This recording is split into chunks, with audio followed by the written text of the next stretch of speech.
Innal hamdalillah, segala puji hanya milik Allah Subhanahu wa taala. Nahmaduhu wa nasta'inuhu wa nastaghfiruh. Mari kita senantiasa memuji kepada Allah Subhanahu wa taala, senantiasa mengucapkan hamdalah kepadanya, wa nasta'inuhu, dan senantiasa memohon pertolongan kepadanya, dan juga wa nastaghfiruhu, senantiasa untuk memohon ampunan dari Allah Subhanahu wa taala. Wa na'udzubillahi min syururi anfusina, dan juga memohon perlindungan dari keburukan-keburukan yang datang dari dalam diri kita. Wa min sayyiati a'malina, dan juga keburukan-keburukan dari amalan-amalan yang selama ini kita lakukan. May yahdihillahu fala mudhillalah, maka barang siapa yang Allah Subhanahu wa taala telah berikan kepadanya hidayah, may yahdihillahu fala mudhillalah, maka tidak ada satu orang pun atau siapapun itu yang mampu menyesatkannya. Kemudian sebaliknya, wa may yudlilhu, dan barang siapa yang Allah Subhanahu wa taala telah sesatkan, maka fala hadiyalah, tidak ada satupun yang mampu memberikannya petunjuk. Kalimat ini tentu sangat sesuai dengan firman Allah Subhanahu wa taala, innaka la tahdi man ahbabta walakinallaha yahdi man yasha, bahwa sesungguhnya engkau wahai Muhammad tidak akan mampu memberikannya hidayah, akan tetapi engkau tidak akan mampu memberikan hidayah orang-orang yang engkau cintai, akan tetapi Allah lah yang akan memberikan hidayah kepada siapa saja yang Ia kehendaki. Dari ayat ini kita perlu memahami baik-baik bahwasanya hidayah bukanlah di tangan manusia. Hidayah bukanlah disebabkan oleh karena manusia itu sendiri, akan tetapi hidayah disebabkan oleh pemberian dari Allah Subhanahu wa taala. Manusia hanya berfungsi sebagai seorang pemberi peringatan. Manusia hanya berkewajiban untuk menyampaikan, tidak punya kewajiban yang lain. Makanya dipertegas di dalam ayat yang kita baca tadi bahwasanya innaka la tahdi man ahbabta walakinallaha yahdi man yasha. Kita semua tidak mampu memberikan hidayah kepada siapapun, tidak mampu memberikan hidayah kepada orang-orang yang kita cintai, akan tetapi Allah lah yang sejatinya memberikan hidayah kepada siapa saja yang Ia kehendaki.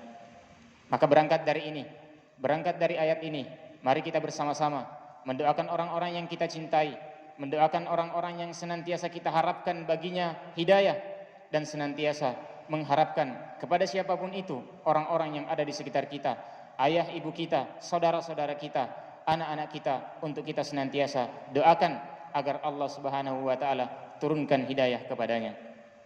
Jamaah Jumat yang dimuliakan Allah Subhanahu wa taala,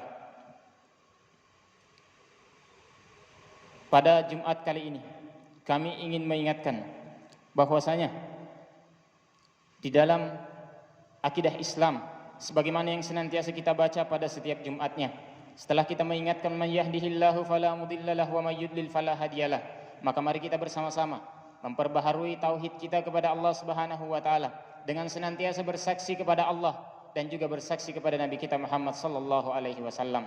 Asyhadu an la ilaha illallah wa asyhadu anna Muhammadan abduhu wa rasuluh, la nabiyya ba'dah wa la rasula ba'dah. Asyhadu an la ilaha illallah wahdahu la syarikalah. Syahadat ini adalah kesaksian dan punya beberapa konsekuensi. Asyhadu an la ilaha illallah, kita semua bersaksi bahwa tiada Tuhan selain Allah Subhanahu wa taala, wahdahu la syarikalah, dialah Allah yang Maha Esa dan tidak ada satupun yang berhak untuk kita persekutukan darinya. Dari tauhid kita ini ada beberapa konsekuensi yang mesti untuk kita pahami baik-baik, bahwasanya selain kita mengakui Allah Subhanahu wa taala sebagai ilah, sebagai Rabbul Alamin, sebagai orang-orang yang senantiasa menciptakan alam ini dan sebagai pengendali tunggal dari alam ini, maka ada satu konsekuensi lain yang mesti harus kita pahami, bahwasanya kalimat itu adalah wahdahu la syarikalah. Kepadanya lah kita menyembah dan tidak ada satupun yang berhak untuk kita persekutukan yang setara dengannya. Maka jemaah Jumat yang dimuliakan Allah Subhanahu wa taala, dari mimbar kali ini khatib ingin mengingatkan, mari kita memperbaharui tauhid kita kepada Allah Subhanahu wa taala. Kita meyakini bahwasanya kepada Allah Subhanahu wa taala kita menyembah, dan kita meyakini bahwasanya Allah Subhanahu wa taala yang menciptakan segala sesuatu yang ada, yang juga mentadbir atau mengendalikan segala sesuatu yang ada di alam semesta ini. Dan yang paling penting, yang juga tidak kalah pentingnya dari tauhid-tauhid yang kita sebutkan, adalah meyakini bahwasanya tidak boleh ada satupun yang kita jadikan sekutu bagi Allah Subhanahu wa taala. Kemudian yang berikutnya, selain bersaksi kepada Allah Subhanahu wa taala, kita juga bersaksi wa asyhadu anna Muhammadan abduhu wa rasuluh. Bersaksi bahwa nabi kita Muhammad sallallahu alaihi wasallam selain sebagai seorang abduhu, sebagai seorang hamba bagi Allah Subhanahu wa taala, juga sebagai seorang rasul yang diutus oleh Allah Subhanahu wa taala. Dari keyakinan ini, dari tauhid kita ini, atau dari persaksian kita inilah yang membedakan antara kaum-kaum Yahudi dan Nasrani.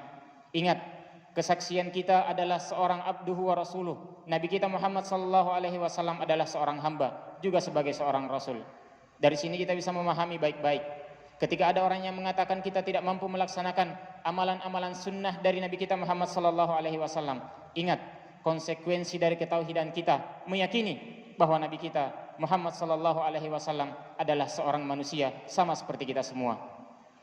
Kemudian ada orang lain yang mengatakan, kalau seperti itu tidak perlu kita mengikutinya. Ingat, kesaksian kita tidak berhenti di kalimat abduhu, tapi juga diingatkan sebagai kalimat wa rasuluhu. Jadi ketika ada orang yang mengatakan bahwasanya kita tidak bisa mengikuti sunnah dari Nabi kita Muhammad sallallahu alaihi wasallam, ingat, manusia, Nabi adalah manusia sama seperti kita semua. Dan ketika ada yang mengatakan bahwasanya kalau seperti itu kita tidak perlu mengikutinya, ingat juga kesaksian kita juga mengakui bahwa Nabi kita Muhammad sallallahu alaihi wasallam selain seorang hamba, ia juga diutus menjadi seorang rasul, diberikan keutamaan oleh Allah Subhanahu wa taala. Inilah yang dipertegas dari Al-Qur'an surah Al-Kahfi yang senantiasa kita baca setiap pekannya, bahwasanya kul innama ana basyarum mislukum yuha ilayya, bahwasanya katakanlah wahai Nabi Muhammad, wahai Muhammad, innama ana basyarum mislukum, saya juga adalah manusia sama seperti kalian, sama seperti umatku, sama seperti kita pada umumnya. Tapi ingat, juga disebutkan bahwasanya innama ana basyarum mislukum yuha ilayya, akan tetapi saya diberikan keutamaan berupa mendapatkan wahyu dari Allah Subhanahu wa taala. Maka berangkat dari ayat ini, maka tidak ada alasan bagi kita, entah orang-orang yang berpikir mutasahil, yang bermudah-mudahan, atau mungkin orang-orang yang selama ini berpikir mutasyaddid. Agama Islam adalah agama yang senantiasa wasatiyah, senantiasa berada di pertengahan. Itulah mengapa ada anjuran dari Nabi kita Muhammad sallallahu alaihi wasallam untuk senantiasa membaca surah Al-Kahfi pada setiap pekannya. Di dalam hadis disebutkan bahwasanya man qara'a surat Al-Kahfi fi yaumil jum'ah, barang siapa yang membaca surah Al-Kahfi pada hari Jumat, maka adha'a lahu minan nur bainal jum'atain, maka ia akan mendapatkan cahaya dari sisi Allah Subhanahu wa taala di antara dua Jumat. Maka salah satu hikmah sebagaimana yang disebutkan oleh Sayyid Qutb di dalam tafsirnya fi Zilalil Quran, menyebutkan bahwa salah satu hikmah dari sunnahnya membaca surah Al-Kahfi pada hari Jumat adalah keterkaitan tentang akidah yang tadi, keterkaitan tentang i'tiqad kita kepada Allah Subhanahu wa taala. Maka dari ayat ini, maka dari surah Al-Kahfi yang senantiasa kita baca pada setiap Jumatnya, kita perlu untuk mengambil 3 pelajaran. Ada 3 koreksi yang senantiasa diingatkan dalam surat tersebut, atau 3 hal yang mesti kita jadikan sebagai pegangan yang tidak bisa kita lepaskan di dalam diri kita sehari-hari sebagai seorang muslim yang beriman kepada Allah dan mengakui bahwa Nabi kita Muhammad sallallahu alaihi wasallam adalah seorang hamba juga sebagai seorang rasul. Jamaah Jumat yang dimuliakan Allah Subhanahu wa taala, surah Al-Kahfi yang senantiasa kita baca setiap pekannya itu diawali dan diakhiri dengan menyoroti persoalan-persoalan akidah atau persoalan-persoalan yang membedakan dengan agama-agama yang lain. Di awal-awal khutbah ini kita juga mengatakan bahwasanya yang membedakan umat Islam dengan agama-agama yang lain itu dipertegas di dalam surah Al-Kahfi, atau dipertegas dari syahadat-syahadat kita yang tadi. Ketika orang-orang Yahudi membunuh nabi-nabinya, dan ketika orang-orang Nasrani kemudian berani mempertuhankan nabinya, maka umat Islam memposisikan nabinya sebagai seorang nabi, memberikan kemuliaan, tapi ia tidak mempertuhankannya. Ia memuliakannya. Umat Islam memuliakan para nabi, tapi tidak mempertuhankan sebagaimana orang-orang Yahudi. Orang Islam juga memuliakan para nabi dan juga tidak pernah sama sekali berani membunuh para nabi sebagaimana yang dilakukan oleh orang-orang Yahudi. Maka di awal-awal surah Al-Kahfi diingatkan Di awal-awal ayat Al-Kahfi selalu diingatkan bahwa agama ini diturunkan qayyimah. Agama ini diturunkan lurus sebagai petunjuk bagi kita semua, sebagai pegangan bagi kita semua. Juga di akhir-akhir surah Al-Kahfi diingatkan tentang siapa dan bagaimana kita menyikapi Nabi kita Muhammad sallallahu alaihi wasallam. Jemaah Jumat yang dimuliakan Allah Subhanahu wa taala, maka koreksi yang pertama yang diingatkan oleh surah Al-Kahfi kepada seorang muslim adalah koreksi terkait tentang akidah sebagaimana yang telah kita bahasakan yang tadi. Kemudian koreksi yang kedua yang senantiasa diingatkan di dalam surah Al-Kahfi bagi kita semua adalah koreksi kepada setiap muslim, bagi orang-orang muslim yang telah beriman kepada Allah Subhanahu wa taala, kemudian telah menjadikan Al-Qur'an sebagai pegangan hidupnya, kemudian telah menjadikan sunnah dari Nabi kita Muhammad sallallahu alaihi wasallam sebagai pedoman di dalam kehidupannya. Maka yang diingatkan di dalam surah Al-Kahfi adalah bagaimana atau metode seorang muslim itu harus berpikir. Bagaimana seorang muslim kemudian menempatkan akal sesuai dengan posisi yang sebenarnya, tidak menjadikan akal sebagai satu-satunya dasar dan juga tidak menafikan akal sebagai anugerah dari Allah Subhanahu wa taala. Maka jemaah Jumat yang dimuliakan Allah Subhanahu wa taala, ketika terjadi banyak pertanyaan di kalangan bangsa Arab terkait tentang kehidupan orang-orang yang sedang tinggal di goa, kemudian terjadi pertanyaan-pertanyaan tentang ruh, seperti apa itu ruh, kemudian terjadi pertanyaan tentang Zulkarnain, maka ingat ketika pada saat itu Allah Subhanahu wa taala berfirman, "Wala taqulanna li syai'in inni fa'ilun dzalika goda." Maka janganlah engkau mengatakan bahwa saya akan melakukannya besok atau saya akan menjawabnya besok. Konteks ayat ini bercerita tentang pertanyaan-pertanyaan. Maka Nabi kemudian berazam dan mengatakan, saya akan menjawabnya besok. Akan tetapi pada saat itu wahyu kemudian terputus beberapa hari dan tidak datang kabar dari wahyu dari Allah Subhanahu wa taala melalui malaikat Jibril. Sehingga ini isyarat bagi kita semua, setiap kita melakukan sesuatu, setiap azam yang selama ini sudah kita tanam di dalam hati kita masing-masing, maka jangan lupa ingat untuk senantiasa mengucapkan insya Allah, karena dalam ayat ini diingatkan, wala taqulanna li syai'in inni fa'ilun dzalika goda illa ayyasha Allah fadhkur rabbaka katsira. Dan jamaah Jumat yang dimuliakan Allah Subhanahu wa taala, di dalam ayat ini, ayat yang kita sebutkan bahwasanya ketika Allah berfirman illa ayyasha Allah wadhkur rabbaka idza nasita wa qul asa ay yahdiyani rabbi li aqraba min hada rasyada. Ketika muncul pertanyaan-pertanyaan dari kalangan bangsa Arab ketika itu, kemudian mereka berbeda pendapat terkait tentang berapa lama kemudian para penghuni goa itu tinggal di dalam, sehingga muncul banyak pertanyaan. Ada yang berpikir sesuai dengan akalnya masing-masing, tidak mungkin dia bisa beratus-ratus tahun pada saat itu. Tapi ingat, Allah Subhanahu wa taala mengingatkan kita, walabisu fi kahfihim salasami'atin sinina wazdadu tis'a. Mereka tinggal di dalam goa itu salasami'ah.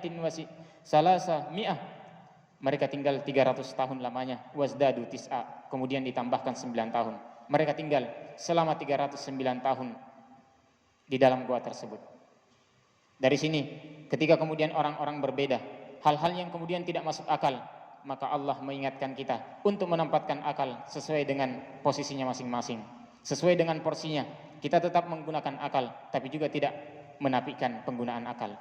Maka seperti itulah sejatinya seorang muslim. Ketika sekiranya kita bersuci dalam keadaan khuf, maka yang paling pantas sejatinya kita bersuci, yang kita basuh adalah bagian dari sepatu kita. Akan tetapi Allah Subhanahu wa taala hanya menyariatkan tersebut untuk yang kita sapuh bagian atasnya saja. Kalau kita pikirkan ini sesuai dengan akal, maka yang paling berhak untuk kita sapuh bagian bawahnya. Begitupun ketika ada orang yang kemudian mengeluarkan angin dari duburnya, maka kenapa wudu kita mesti harus batal, padahal yang keluar hanyalah angin dan yang disapu bukan juga dubur kita. Akan tetapi agama ini adalah agama yang datang dari Allah Subhanahu wa taala, dan petunjuknya juga datang dari Nabi kita Muhammad sallallahu alaihi wasallam. Seperti itulah yang datang dari Nabi maka seperti itulah yang kita kerjakan sebagai umat pengikut Nabi. Kalau dipikir-pikir, maka wudhu ini pada saat batal karena keluarnya angin dari dubur kita, maka sejatinya kebersihan kita juga tidak sama sekali berpengaruh. Akan tetapi agama ini mengajarkan kita untuk tunduk pada dalil-dalil apapun yang datang, meskipun itu bertentangan dengan akal, maka dalil inilah yang mesti harus kita kedepankan. Maka jamaah Jumat yang dimuliakan Allah Subhanahu wa taala, itulah maksud di dalam ayat ini ketika Allah Subhanahu wa taala berfirman, wa qul asa ayyahdiyani rabbi li aqraba min hada rasyada. Maka semoga saja Allah Subhanahu wa taala memberikan hidayah kepadaku li aqraba min hada rasyada, agar saya lebih dekat dengan petunjuk yang datang dari Nabi kita Muhammad sallallahu alaihi wasallam.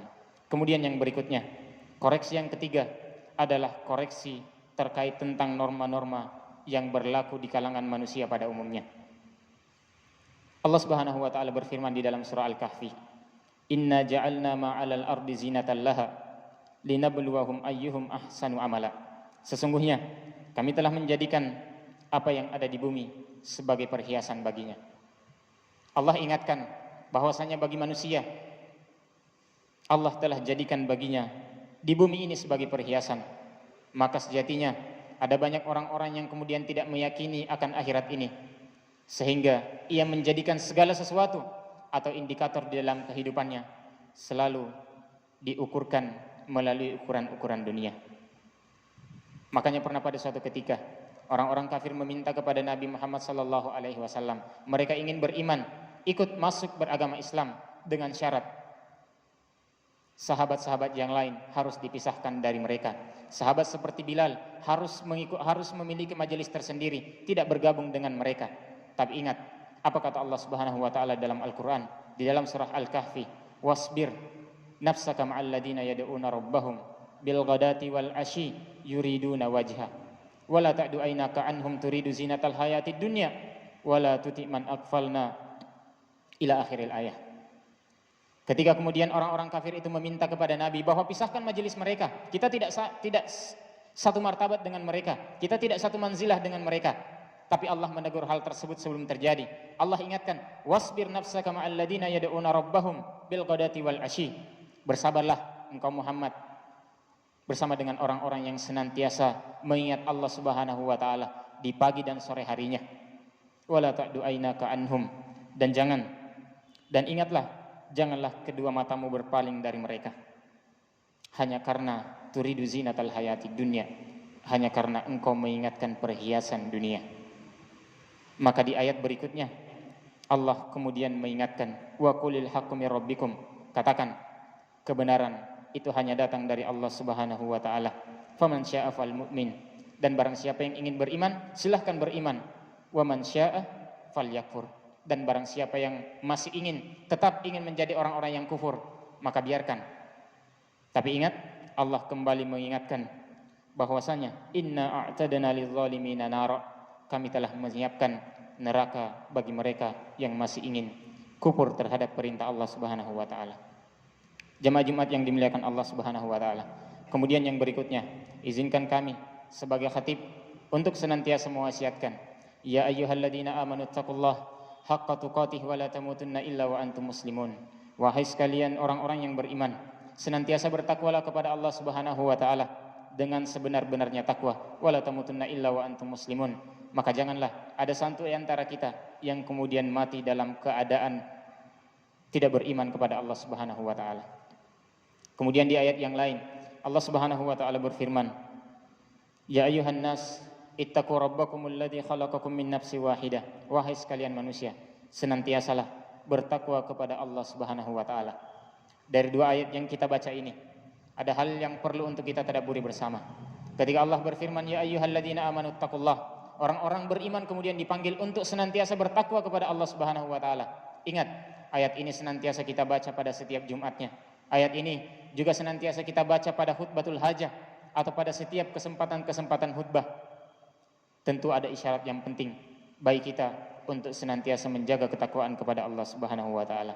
Selain itu, ayat ini juga mengatakan setelah kita diperintahkan untuk bertakwa, Allah kemudian mengingatkan haqqa tuqati, bukan sekedar takwa, tapi haqqa tuqati, sebenar-benarnya takwa. Kemudian diingatkan lagi, wala tamutunna illa wa antum muslimun, maka janganlah ada satu di antara kita yang kemudian mati dalam keadaan tidak beriman kepada Allah Subhanahu wa taala.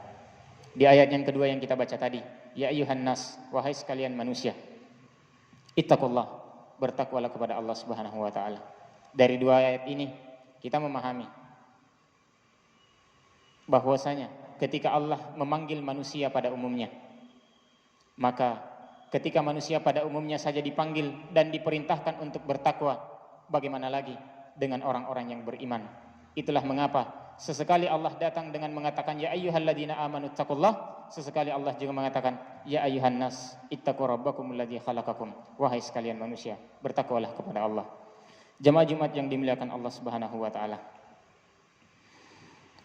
Fa inna khairal hadithi kitabullah wa khairul hadi hadi Muhammadin sallallahu alaihi wasallam wa syarrul umuri muhdatsatuha wa kullu muhdatsatin bid'ah wa kullu bid'atin dhalalah wa kullu dhalalatin finnar. Inilah yang sempat di kesempatan akhir ini kemudian khatib mengingatkan bahwasanya sebaik-baik perkataan adalah perkataan yang datang dari Allah Subhanahu wa taala. Kemudian sebaik-baik petunjuk adalah petunjuk dari Nabi kita Muhammad sallallahu alaihi wasallam.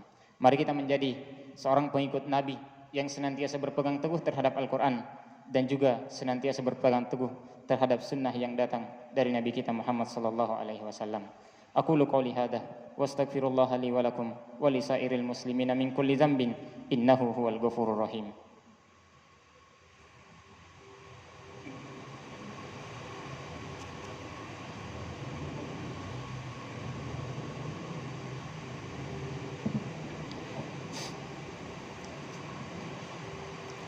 Alhamdulillah, alhamdulillahi ala ihsani, wa syukur lahu ala taufiqi wa amtinani, wa ashhadu an la ilaha illallah wahdahu la syarika lah ta'ziman li sya'ni, wa ashhadu anna Muhammadan abduhu wa rasuluhu al-hadi ila ridwani. Allahumma salli wa sallim wa barik alaihi wa ala alihi wa ashabihi wa ikhwani. Jamaah Jumat yang dimuliakan Allah Subhanahu wa taala. Pada khutbah yang kedua ini, khatib ingin mengingatkan kepada kita semua. Sekarang kita sudah berada di bulan Rabiul Akhir atau Rabiul Tsani. Rabi dalam bahasa Arab diartikan sebagai semi. Sebagaimana yang telah kita ketahui bersama bahwasanya penamaan ini adalah penamaan yang sejatinya juga punya pesan untuk kita semua. Bulan Rabi adalah bulan di mana kemudian tanaman-tanaman kemudian bisa bertumbuh dengan subur, di mana kemudian para pedagang-pedagang kemudian bisa berhijrah untuk melariskan dagangannya. Dan juga di bulan ini pula, di bulan Rabi, bulan di mana kemudian cuaca sangat mendukung atas segala aktivitas yang kita lakukan. Makanya ini disebut sebagai Rabi atau musim semi. Maka jamaah Jumat yang dimuliakan Allah Subhanahu wa taala, tentu selain itu, maka yang perlu kita hadirkan di dalam hati kita juga adalah musim Rabi atau musim semi, di mana ketika amalan-amalan kita kemudian sudah mulai futur, maka di bulan inilah salah satu bulan yang kemudian membuat kita harus memacu amalan-amalan kita. Maka di bulan ini pula lah yang kemudian mengharuskan kita untuk senantiasa bermuhasabah diri terhadap amalan-amalan yang senantiasa kita lakukan. Itulah kenapa kata Rabi ini juga masuk ke dalam salah satu doa yang sangat masyhur. Allahumma ja'alil Qur'ana rabi'a qulubina. Ya Allah, jadikanlah Al-Quran sebagai penyejuk hati kami. Kemudian di dalam lanjutan doanya wa nura sudurina, dan juga sebagai cahaya di dalam dada-dada kami. Wa jala'a ahzanina, kemudian jadikan ia sebagai pelipur dua kami. Wa zahaba humumina, kemudian jadikan ia penghapus kesedihan kami. Maka dari sini kami ingatkan, mari kita senantiasa untuk memperdekatkan diri kita kembali terhadap Al-Quran ini. Kemudian melaksanakan amalan-amalan yang senantiasa Allah Subhanahu wa taala perintahkan dan sunnah-sunnah yang Rasulullah sallallahu alaihi wasallam telah ingatkan kepada kita semua. Karena hari ini adalah hari Jumat, hari yang sangat agung. Mari kita bersama-sama memperbanyak salawat kepada Nabi kita Muhammad sallallahu alaihi wasallam. Innallaha wa malaikatahu yusholluna 'alan nabi. Ya ayyuhalladzina amanu shallu 'alaihi wa sallimu taslima. Allahumma shalli 'ala Muhammadin wa 'ala ali Muhammadin kama sallaita ala Ibrahim wa ala ali Ibrahim innaka Hamidum Majid.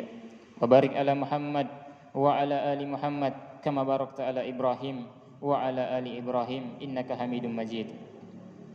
اللهم اغفر لنا ذنوبنا وذنوب والدينا وارحمهما كما ربيانا صغارا.